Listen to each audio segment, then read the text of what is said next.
I'm Vinnie Politan. Thank you for joining us tonight here on Closing Arguments. This first story that we're going to do, it's a gut punch. It's a gut punch.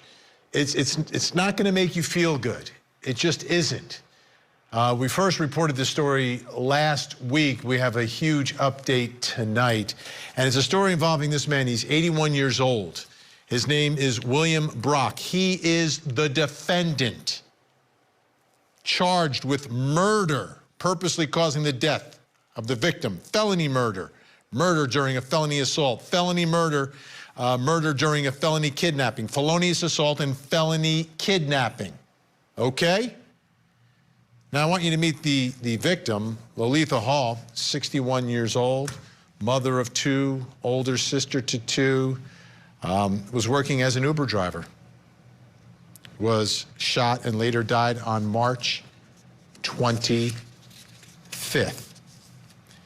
Now, here's what happened. You've got this woman who is going to pick up a package, okay? If you look on your Uber app, there's a little icon with a package. You can have packages picked up by an Uber driver. She goes to pick up a package at this man's house. He confronts her with a gun. She's trying to leave. She's begging, just let me go. And he won't let her leave. He shoots her again. And she's still begging for her life. I'm going to play for you some of this interaction. But I have to tell you why this man had the gun. He got a call and was told by a scammer that his nephew was under arrest and his family was being threatened if he didn't pay $12,000 cash. That is the package that this Uber driver, 100% innocent, not a part of this thing, is going to pick up because someone's using the Uber app.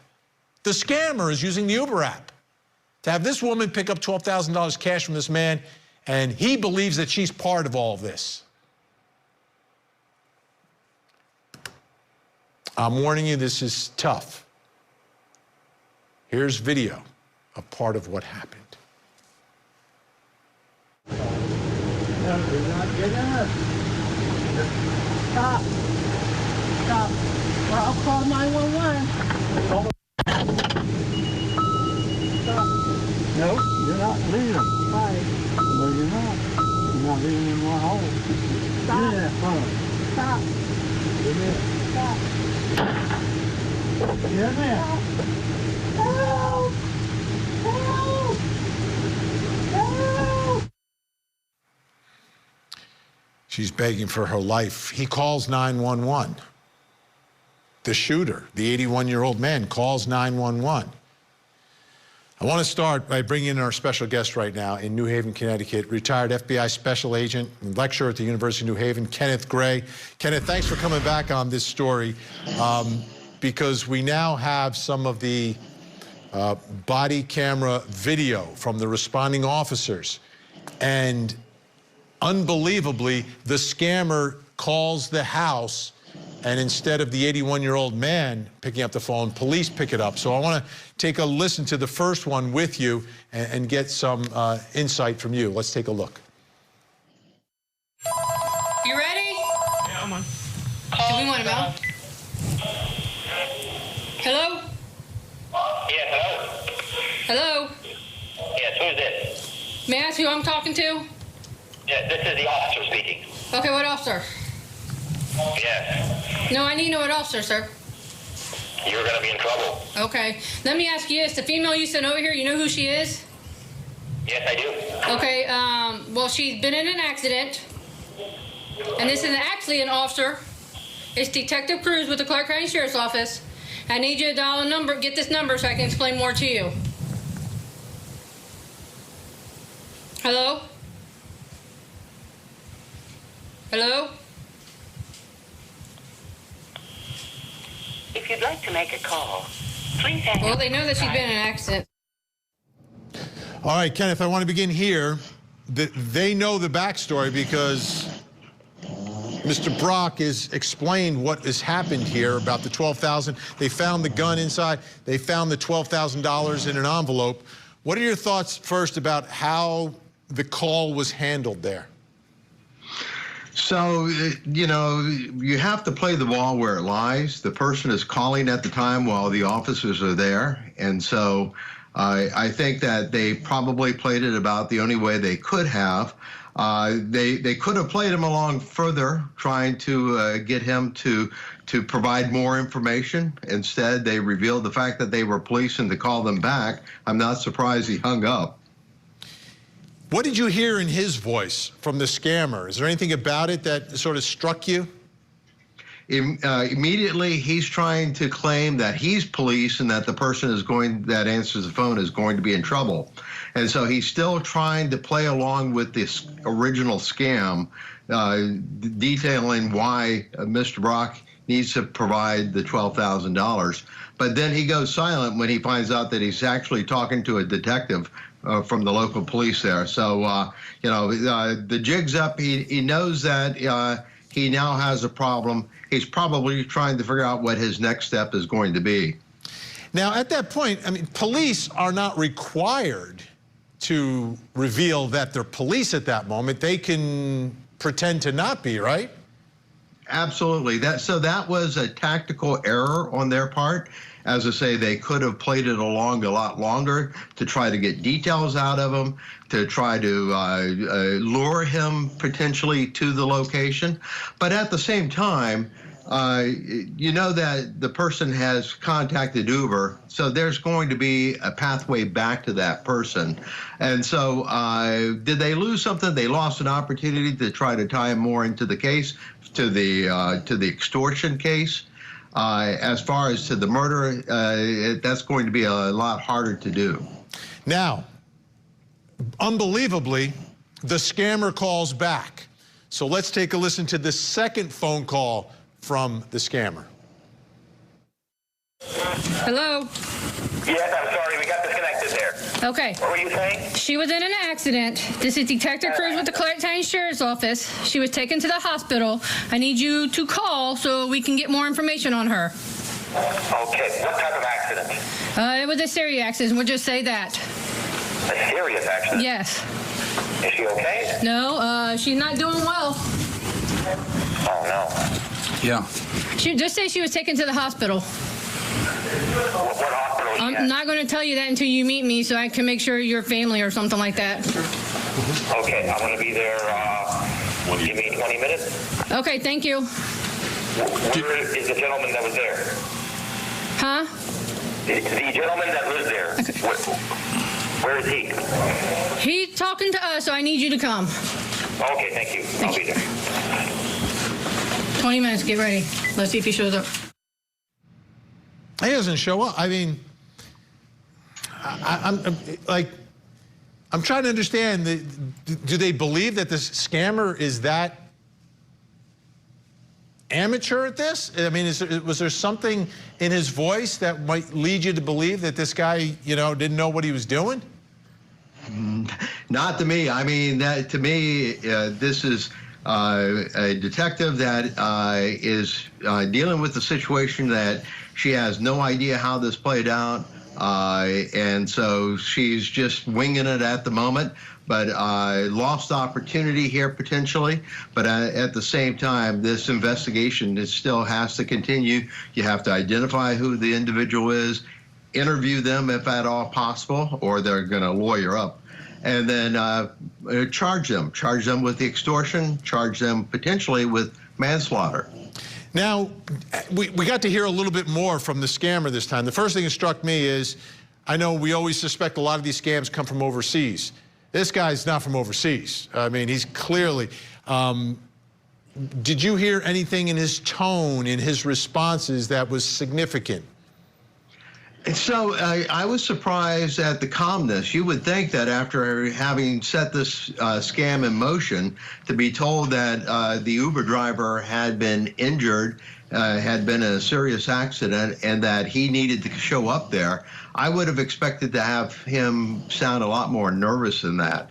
He did not sound that nervous during the second call. It looked like he was just trying to obtain details. He got more from the police than what the police got from him. Yes, and So in investigating this, right? Okay, so now he hangs up, he's done. How difficult is it if someone wants to hide it? Like, I know we get these calls from numbers that show up on our caller ID that aren't really from those numbers. I know people can be very sophisticated with that.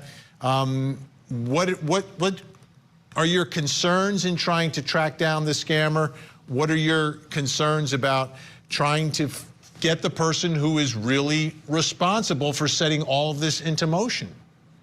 So we have phone calls, but we also have the Uber app. So there's at least 2 different pathways there that you can use for investigative purposes to try to identify this person. You notice she was trying to get him to call her back. I think that trying to get that second phone call there was to try to have a chance to try to trace it, as opposed to going just by the revealed phone number. Thank you. Where is the gentleman that was there? Okay, what we're going to do right now, I want to take a listen to, we have much more of this body camera video. Let's take a look at how things transpired as police responded to this. I mean, this is not your everyday call that police are responding to. Come here. You all right? Stay by 1 second. Are you the shooter? Yes. Okay. I'm gonna pat you down, okay? Yeah. I'm just going to hang on to that. Yeah, I'm going to hang on to that, too. I'm going to have you sit in my car, okay? What's your first name, sir? Bill. Bill. William. William? Okay. Hey, I'm going to pat you down real good, so can you step out here real quick, and I'll just pat you down again? Okay. They got a squad coming for you, okay? I figured that. Well, I mean, you're bleeding pretty good here from your ear, okay? Yeah. So just hang tight, all right? You're not under arrest, okay? You're just being detained in the car for now, okay? 47, And like I should be said, there's a 10 squad coming to check you, okay? Yeah. So just give us a few. I'm sure glad to see you guys out here because I've been on this phone for a couple hours with this guy trying to save me. Had a nephew in jail. Had a wreck in Charleston and just kept hanging on and needing bond money, and this woman was supposed to. Yeah, figured it. All right. I kept getting different names and different stories out of him. So we're going to have you, are you injured anywhere? Just a little nick on the side there where she slammed the car door on me. Okay. So have a seat right there. We're going to get this window down for you. If you need something, you yell, okay? If you start getting lightheaded or anything. Yeah. Okay. All right. I'm just going to crack this window a little bit. Sarge took a bunch of pictures, so. I took a bunch of pictures of the injuries. Okay, I'm gonna get IV stuff prepped in unless you need anything. I'm going to have somebody help me get the cosmetic. Grab this one.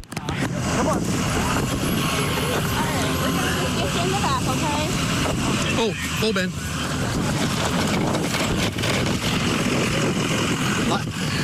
You gotta line it up, Ben.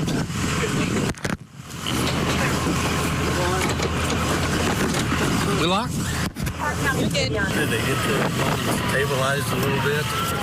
She's in the ambulance, so they'll get her care flight and get her situated.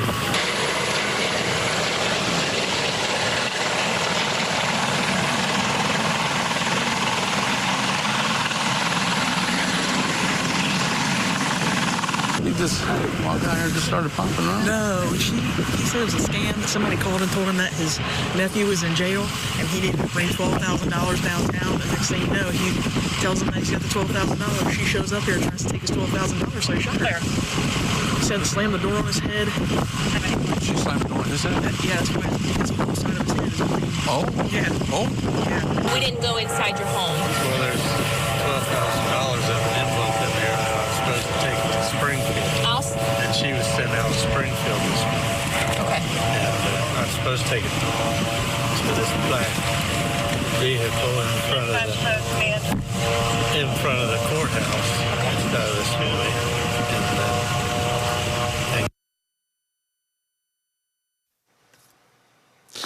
Kenneth Gray still with me. Kenneth, as we watched all of this response, and I guess they're trying to care for him, care for her, obviously. They get the helicopter, the medevac, to get her out of there. She passed away. She did not survive all of this. He did. He's facing the murder charges now.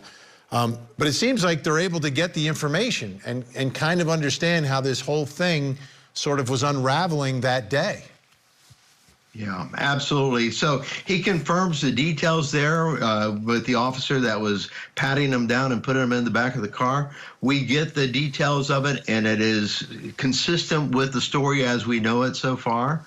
And so, again, a tragic accident here that turned into a murder. But that in no way excuses the fact that he shot and killed this woman by mistaking her as being part of this scam.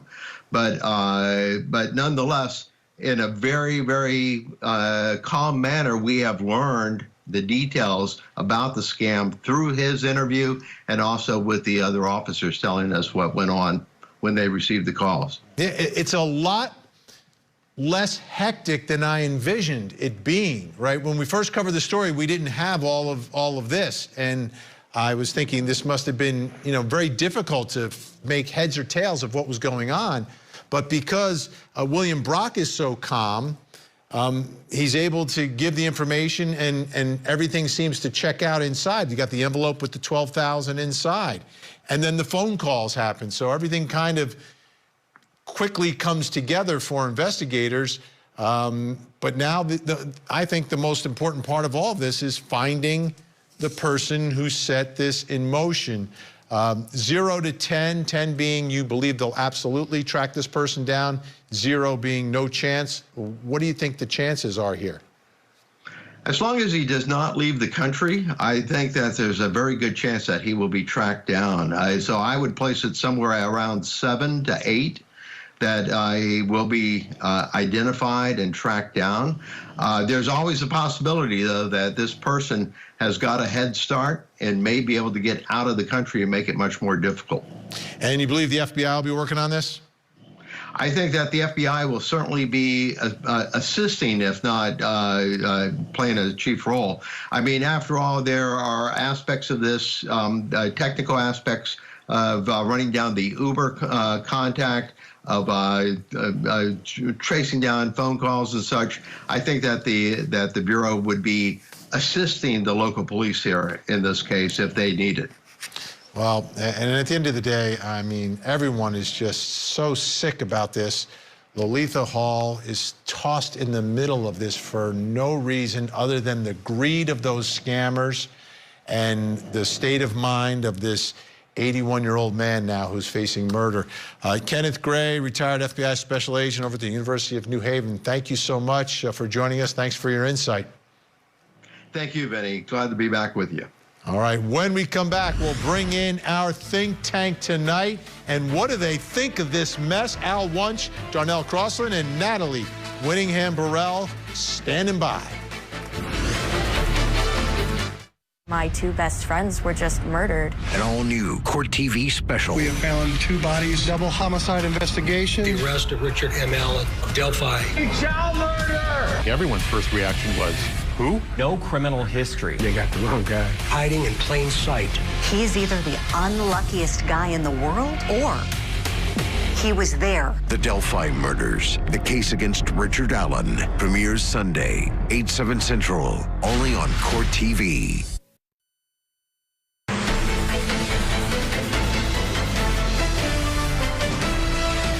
I need the sheriff and the ambulance real quick out here. There's been a shooting.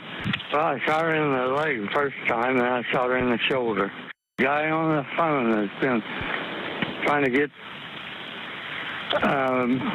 money out of me. And he was telling me he was going to kill me and the family and everybody else around. 81-year-old William Brock calling 911 after he had shot Lolitha Hall, and then she's begging for her life. He continues to shoot her, and she ended up dying after being medevaced to the hospital.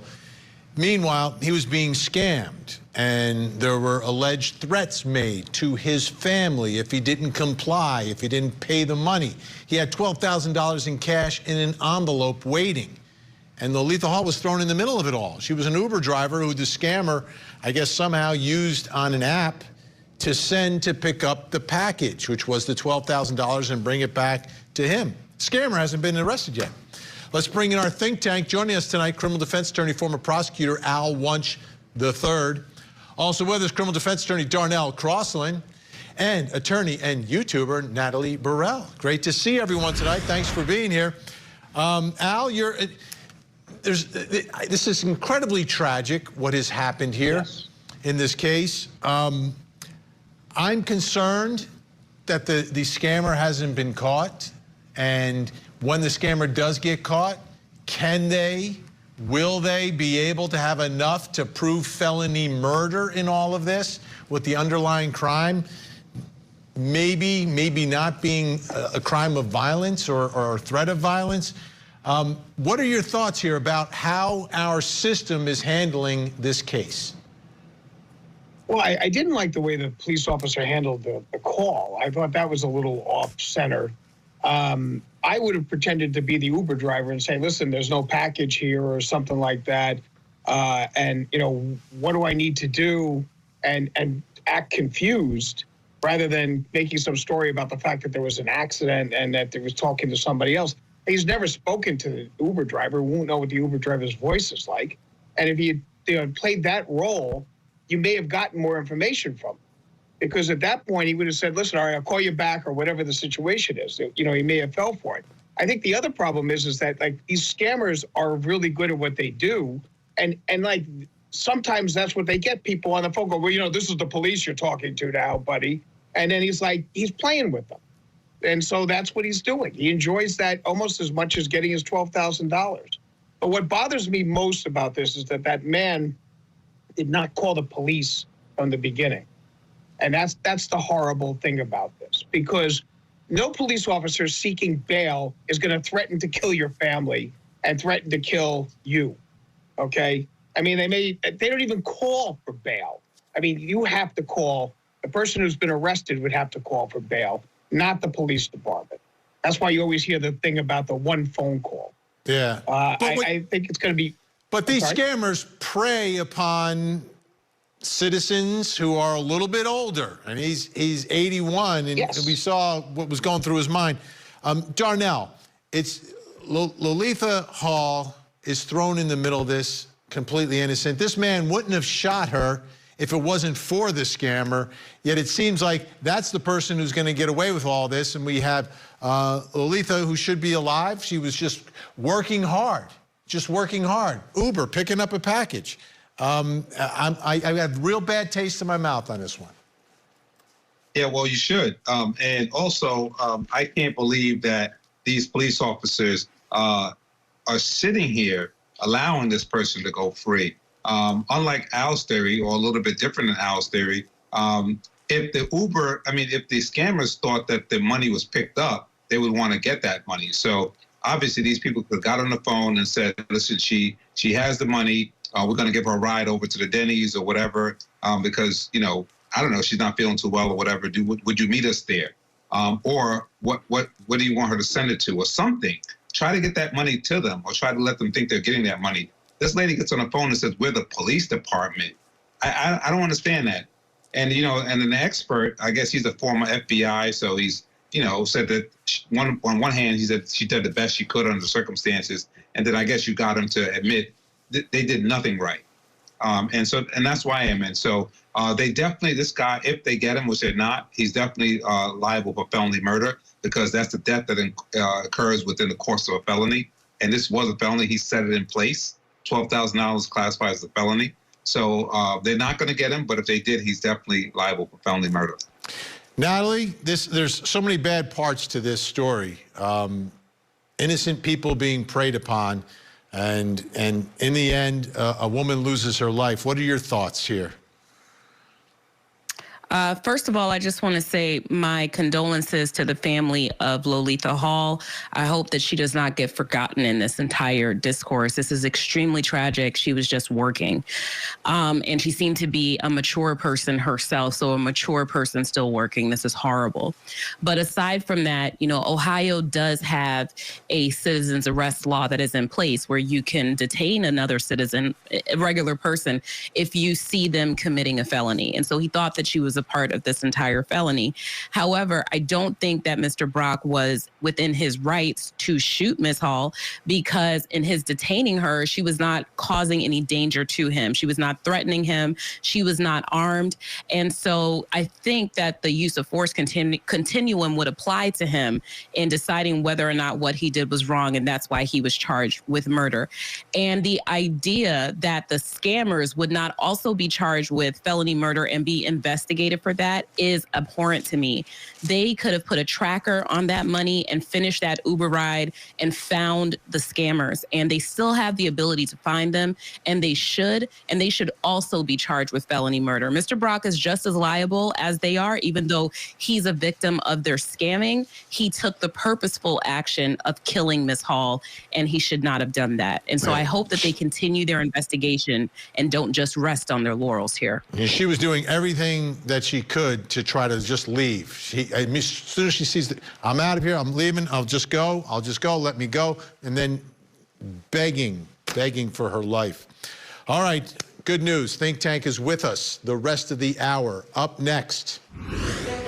Karen Read, is she a cop killer, or was she framed by police who covered up their own murder? That will be the question for the jury when this supercharged trial gets underway on Court TV with opening statements.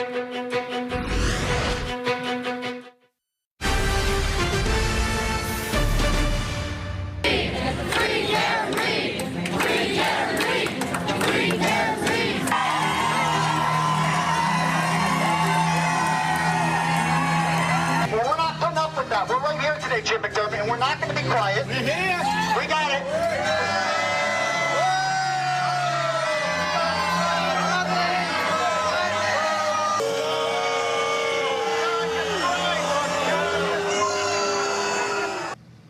It's a case unlike any other that I've ever seen in all my years at Court TV. Karen Read is accused of murdering her police officer boyfriend, John O'Keefe. There he is. They claim that she purposely ran him over with her car, backed into him. He was laying on the lawn of a house that was having a party, and then she drove away and let him die in the cold. She claims she's being framed by the people who were at that party, other police officers and family members. This trial, I'm telling you, it's like a tinderbox waiting to explode in Dedham, Massachusetts. Same courthouse where it happened many, many years ago when Sacco and Vanzetti were tried and convicted. Matt Johnson is there in Dedham, Massachusetts, and has the latest for us today from the courthouse. Hey, Vinny, jury selection now moves into a 5th day here in Dedham, Massachusetts in the killer or cover-up murder trial. So far, 19 jurors have been impaneled. The court looking to have 20 before 16 jurors will be seated to hear the case. That includes 4 alternates. Read is accused of running over her police officer boyfriend, John O'Keefe, and leaving him to die in the snow back in 2022. The defense claims that she's being framed in a police cover-up. Last week, the judge handed down a major decision, telling the defense that they can't point the finger at other people during their opening statement. The judge has yet to rule on several other key motions, including background checks on jurors before they're sworn in. The Commonwealth also wants to keep the defense from calling D.A. Morrissey as a witness unless they can prove that testimony is relevant. Meanwhile, the defense wants the jury moved, arguing some members of the jury won't be able to see the face of the witness during testimony, which violates, according to them, Read 6th and 14th Amendment rights to face-to-face confrontation. The Commonwealth's response to that particular motion moved the trial to a different courtroom in this same courthouse here behind me. That's the very latest from Dedham. I'll send it back to you, Vinny.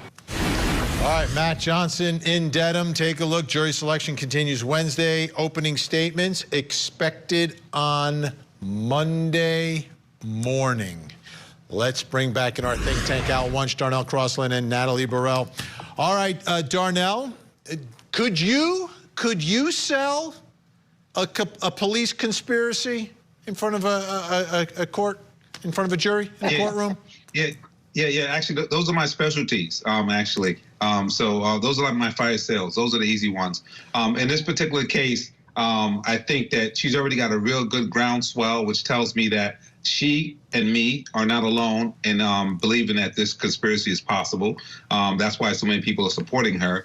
I have a problem with the way she walks in the court so cocky, though, all the time. I mean, someone died here. And, as our fellow speaker said, you got to have some kind of empathy, basically. This was a tragedy no matter what, whether she did it or someone else. And she just floats through the air, just smiling and like just another day. Did she hate him that much?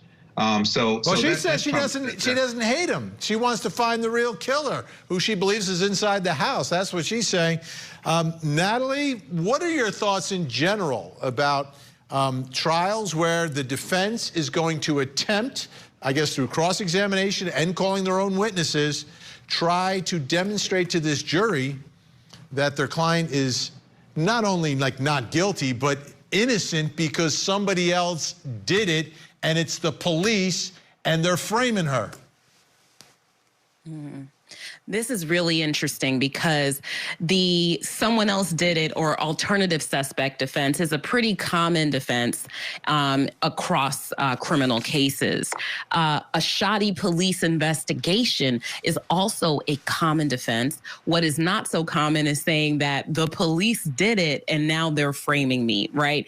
And so that's going to draw some incredulity from some people, and some people will be more likely to listen to that because they don't trust the police, for example. So I think this is really going to come down to the demographics of the area. How do the people in that area generally feel about the police?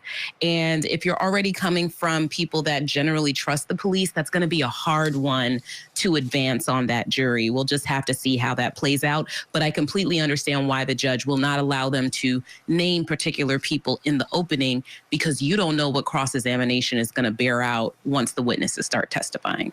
Yeah, I mean, they've been talking about very specific people doing some very specific things, but they're not going to be able to open on it. Al, I just want to go a different direction with you and talk about Turtle Boy. Take a look. Here's Turtle Boy speaking at the protest.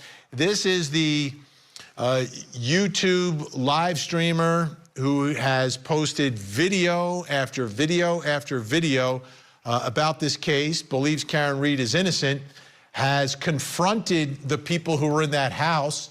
As a result, has been charged with allegations of witness intimidation. There he's wearing a free Karen Read sweatshirt after being released on bail. But these days, he's also wearing a free Turtle Boy hat. Take a look, because right here on Saturday, Turtle Boy went live on YouTube and interviewed a dismissed juror from this case. Let's take a listen. So I was walking across the street with this one girl who said to me quietly, "This seems really unusual for a court case. I wonder if this is for whose court date is today." So I knew she was, referring to Karen Read case. Yeah. And then when we were in the courtroom and you have to hold up your cards, they're saying, "Has anybody ever heard of this case before?" Pretty much everybody held up their card except for her. And I'm sitting there and I'm next to her and I'm like, "I know you know about this case. We just had a conversation walking across the street about it." Get out of here. So it was obvious to me that there were people in there that were like a little apprehensive about admitting that they knew about it. All right, Al, who does this, if a juror knows about this, right? Like all of the fanfare and all these protests, dozens and dozens, hundreds of people, how is this going to play? They've moved the protesters 200 feet away from the courthouse, by the way. And well, they should. I mean, witnesses should not be intimidated. I mean, this guy Turtle Boy is taking things way, way, way out of control. And it's ridiculous that he's interviewing dismissed jurors. I mean, none of this should be done. Why is that? If they're dismissed. Well, because the thing is why can't you interview a witness who's been dismissed? First of all, I've interviewed lawyers 5 minutes before their closing argument, Al. That's a good point, okay? But this woman is getting up there and accusing somebody of lying in the jury room. Okay, and how do we know she's telling the truth? And how do we know she's not being, she's just because she likes the fanfare she's getting and the attention she's getting? But what if she is telling the truth? What if she is telling the truth? How much of a problem is that? Maybe there was a second gunman at the grassy knoll. I mean, these conspiracy theories get a little out of touch reality-wise, and you believe what you want to believe. But I mean, I do find it hard to believe that anyone in Massachusetts has not heard of this case. I mean, it is. I mean, it's just. It's a sensational Darnell, trial. if you listen closely, he hasn't answered the question, Darnell. He hasn't answered the question, which was, who gets the advantage? Like, if you know about all of this happening, is there an advantage one way or the other? Or it's person to person, knowing that all these people have been showing up for pre-trial hearings with the Free Karen Read, signs and posters and shirts. Newsflash: Al is the police, as we say down south. But I'm in South Bronx. But so Al can't answer that question because he doesn't want to shed a bad light on his fellow comrades. But the cops are very well liked in Dedham, Massachusetts. So I can tell you that, as Natalie said, there's not going to be a lot of people that's going to be sympathetic with her with regards to Natalie would do it for us. Natalie, do it for us, please. Natalie, you have 10 seconds. Break the tie. In my 10 seconds, you're allowed to know about the case. You just can't be prejudiced by knowing about the case. So, bingo. I think they'll be all right. Up next. In tonight's Tank Takes, country superstar Luke Bryan takes a fall after a fan throws a phone on stage. Then he says he's calling his lawyer. And tonight we're wondering if his lawyer would take the case.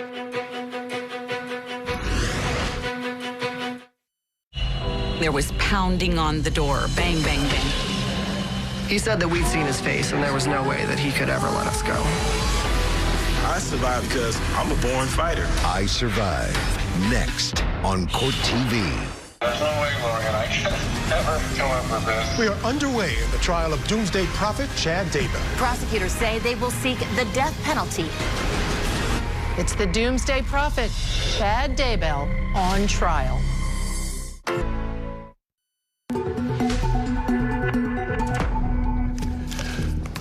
Welcome back. Time for tonight's Tank Takes, where we take a look at the world of crime and justice and all those stories that we save up for the end because they're that good. Still with us, our think tank, Al Wunsch, Darnell Crosland, and Natalie Burrell. Are you ready? Ready to go.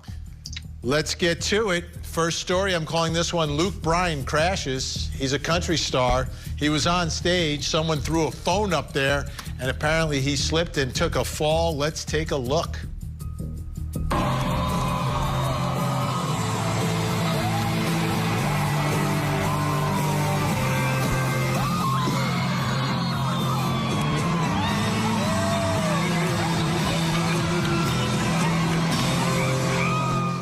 And as he's holding up that phone, he is saying, I'm going to call my lawyer.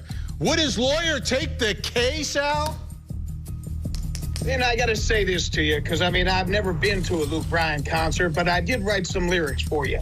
Aching for the birds, aching for the bees, aching for the phone that brought me down upon my cheeks. Aching for me, girl. Word. I can answer that, Al. I mean, Ben. Go ahead. The short answer is his lawyer threw the phone up there to make the case. Bingo. Oh, God, please, next. Natalie, help me, please. I'll say this. I'll just insert myself. Please. Stop throwing things on stage at the celebrities. People seem to really like doing that. And yes, he can, but no, he probably won't. All right. All right. Next story. This one is a meth emergency. A woman not from Florida, but from Indiana, facing charges after she called 911 to file a complaint against her drug dealer for giving her bad meth. She allegedly attempted to file charges saying her meth was, quote, not what it's supposed to be. She described having an adverse reaction to the bad drugs in comparison to the bowl of normal meth that she admitted to smoking earlier. Darnell, should she call her lawyer now? Yeah, it's funny. She has a Nirvana shirt on, and it sort of matches her complaint. You know, it's the whole vibe. But she should definitely call her lawyer because she's going to be getting a call from the police real soon. Natalie, your thoughts? Do you think she has a case? Yes, a case against her, sure.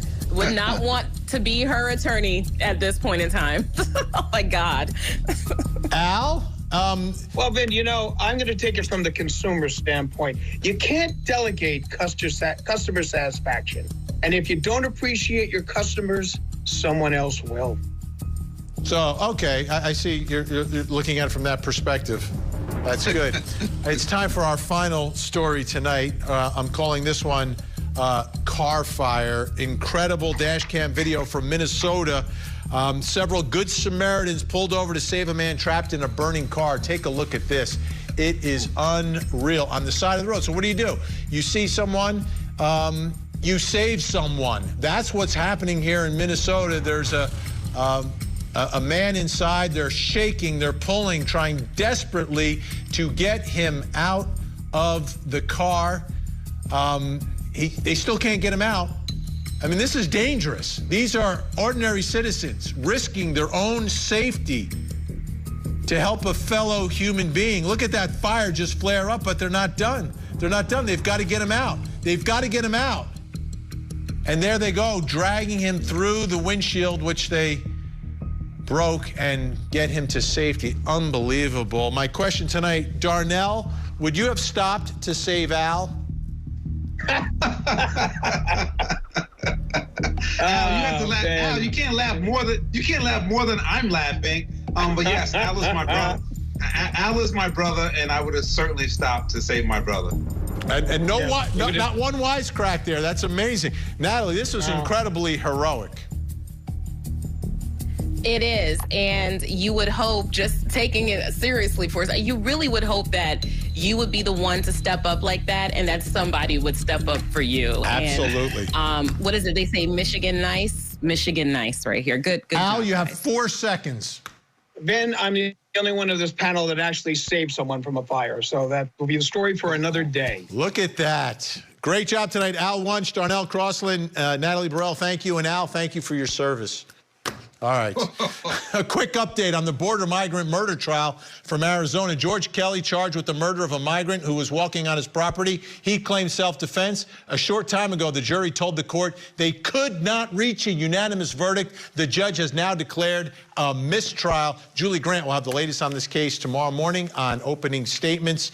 Now, before we go, please take a look at your screens. This is Axel Paz Rivera, missing from Mesa, Arizona. If you see Axel, please pick up the phone, make the call 911, 1-800-THE-LOST, or the Mesa Police Department in Arizona. I'm Vinny Politan. Thank you for watching. Please don't forget to hug the kids.